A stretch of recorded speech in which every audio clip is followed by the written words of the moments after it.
Did you get the invoice I forwarded? That was the first thing my daughter-in-law said to me when I finally reached her on a Tuesday afternoon in late October. Not hello, not how are you, Gerald. Just did you get the invoice? I told her I had. Good.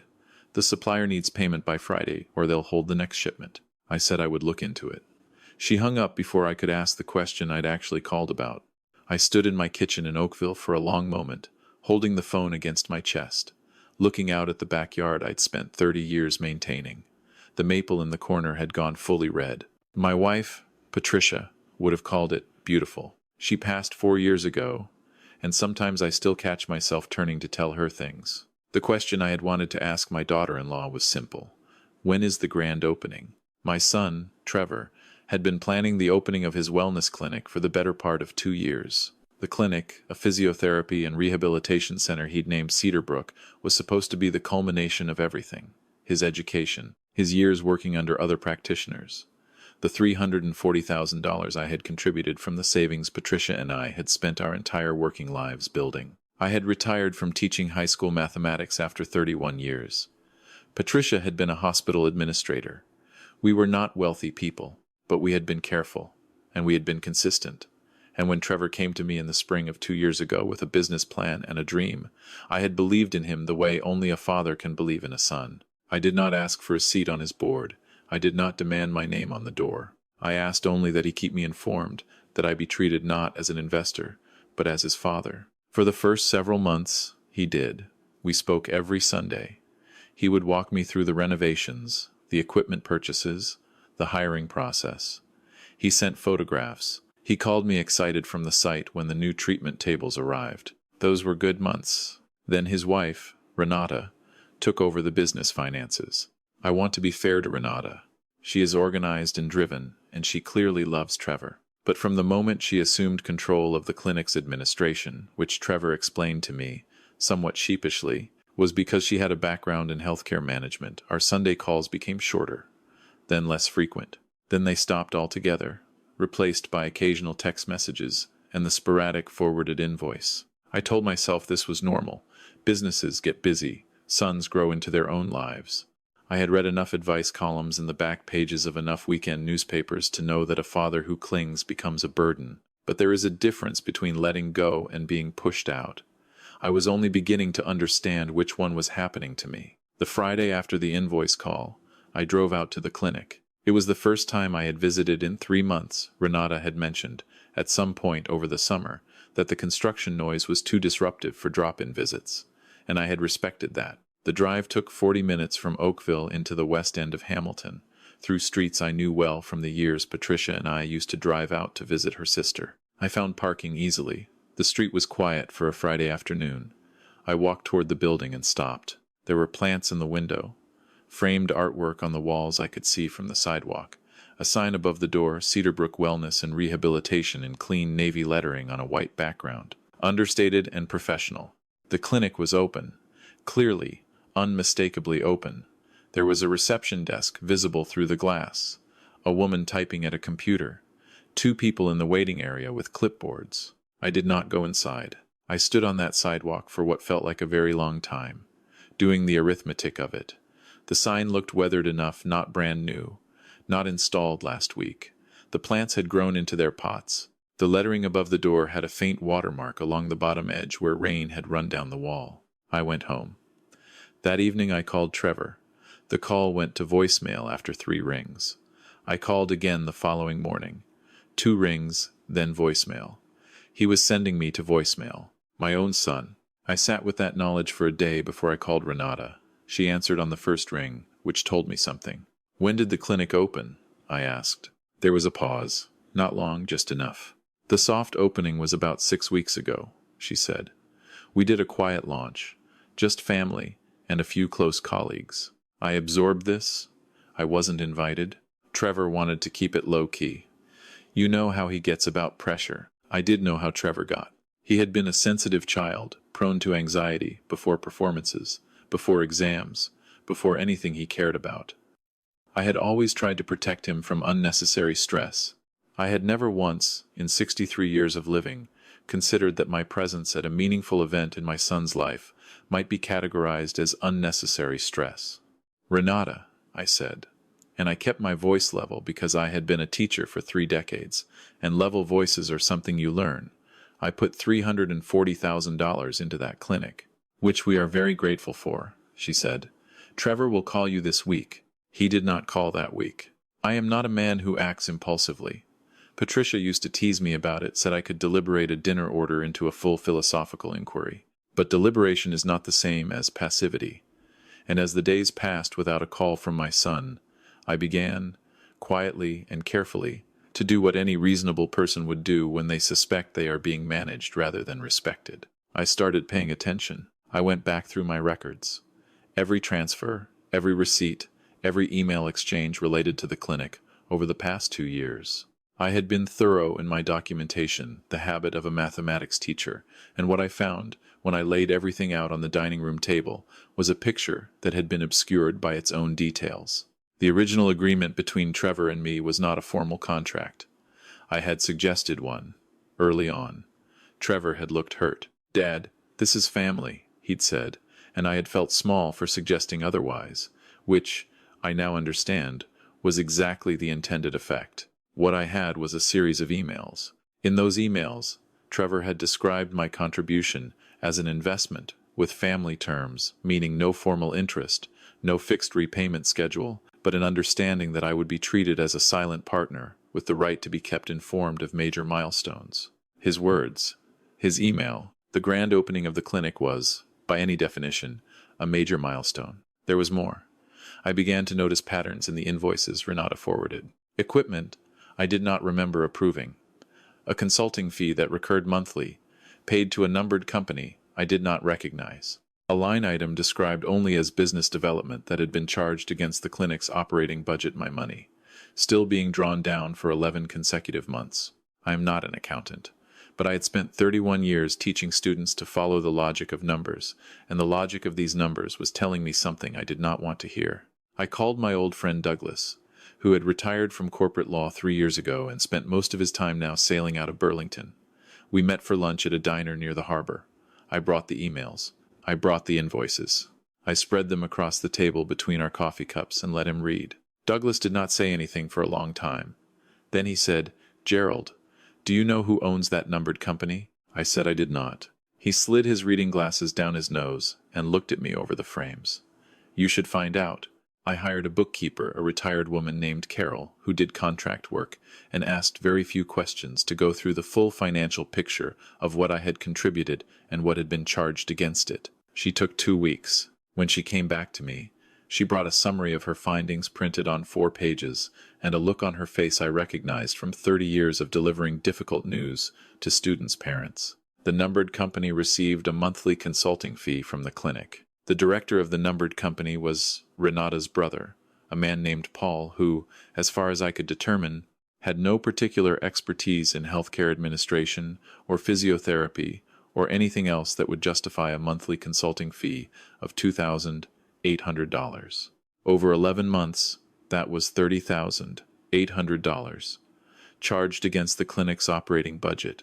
Against my investment, there was more in Carol's summary, but that was the detail that stayed with me, clear and heavy as a stone in still water. I did not call Trevor. Not yet.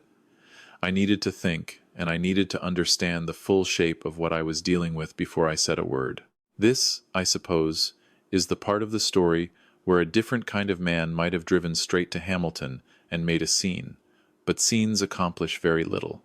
Patricia taught me that. "You don't win by shouting," she used to say. "You win by being the last one still standing at the table." Through a mutual contact, the husband of a former colleague who had done business with Cedarbrook's landlord, I was able to review a copy of the clinic's lease. I will not explain how, exactly, because it is not the kind of thing that reflects well on any party involved.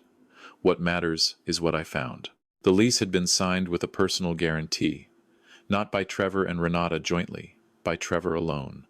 Whatever I had been told about the structure of this business, the financial exposure was sitting on my son's shoulders, not shared with his wife, not distributed across any corporate structure that might have offered some protection. If the clinic struggled, Trevor was the one who would be personally liable. I do not know if Renata knew this when she authorized Paul's consulting fees. I do not know what conversations happened in their home that I was not present for. What I know is that my son was carrying a weight he may not have fully understood, and the woman managing his finances was directing a portion of those finances toward her own family. I called Trevor on a Sunday morning. He answered on the 5th ring. "Dad." He sounded tired. Not surprised, exactly. More like a man who has been expecting a difficult conversation and has not slept well in anticipation of it. "I'd like to come by the clinic," I said. "Not as a surprise. I'm telling you now. Tuesday afternoon." A pause. "Sure, Dad. I'd like Renata to be there." Another pause. "Longer. I can ask her." "Please do." The Tuesday meeting was not easy. I had spent the weekend preparing for it the way I used to prepare for difficult parent-teacher interviews, methodically, without anger, with the goal of arriving at understanding rather than delivering punishment. I brought Carol's summary. I brought my emails.